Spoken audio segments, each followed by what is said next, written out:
Et oui, la série nous emmène en Australie à la rencontre de Josh, un jeune homme de 21 ans, un grand maigre aux cheveux blonds aussi marrant que maladroit. Et bien un jour, il réalise qu'il est gay après que sa copine le lui fasse comprendre. Il rencontre alors Jeffrey, un ami de son colocataire qui lui plaît beaucoup. Mais pas de bol pour lui, au même moment, sa mère fait une tentative de suicide et son père, qui a refait sa vie avec une jeune Thaïlandaise, est complètement paniqué. Bref, c'est le bazar dans la vie de Josh qui ne sait pas vraiment comment gérer tout ça, mais il assure à ses copains que tout va bien. J'aime bien le mot bazar avec Clémence pour pas dire bordel en fait, parce que c'est vraiment quand même la pagaille chez lui, hein, on peut le dire. Oui, c'est totalement la pagaille, on est d'accord. Et ce qui vous a plu, Clémence, c'est plutôt le style de la série en fait. Hein. Oui, c'est une série dans la même veine que la série américaine Girls, je ne sais pas si ça vous parle.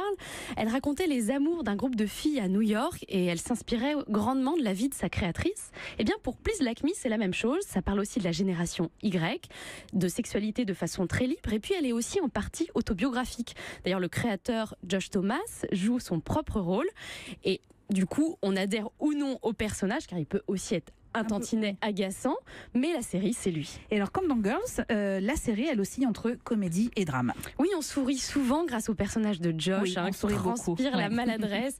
Il porte un regard naïf et distant sur tout ce qui lui arrive, mais moi, ce que j'ai aimé surtout, ce sont les rôles secondaires. Ils sont très très drôles. Ouais. Alors, il y a le père qui est un quinca en pleine crise existentielle, qui ne sait pas vraiment comment gérer son fils ni sa nouvelle compagne.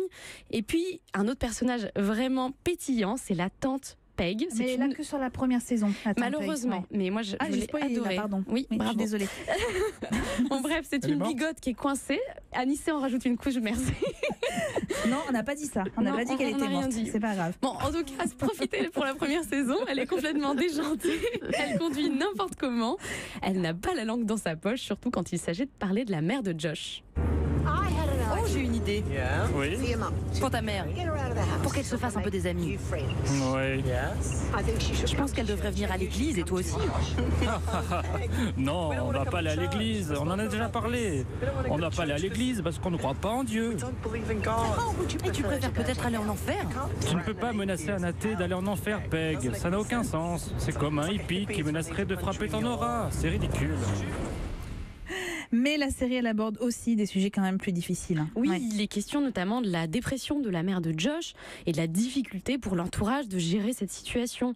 On parle aussi des relations compliquées entre les membres d'une famille qui s'est fragmentée, d'homophobie ou encore d'avortement. Mais la force de la série, c'est vraiment de jamais tomber dans le pathos. C'est ça que j'ai aimé vraiment. Ces sujets durs, ils sont traités avec finesse, avec légèreté même, et ça c'est franchement bien vu. Sans fioriture, sans tabou non plus, Please Like Me, c'est une petite douceur d'aujourd'hui dont on aurait bien tort de se priver. On est bien d'accord, ça parle de sexe de façon assez crue d'ailleurs, mais sans jamais choquer. Oui, c'est à voir, voilà, c'est à voir sur Netflix. On remercie beaucoup Marion Séclin et Mounir Majoubi de nous avoir parlé de cette série. Bon, ça fait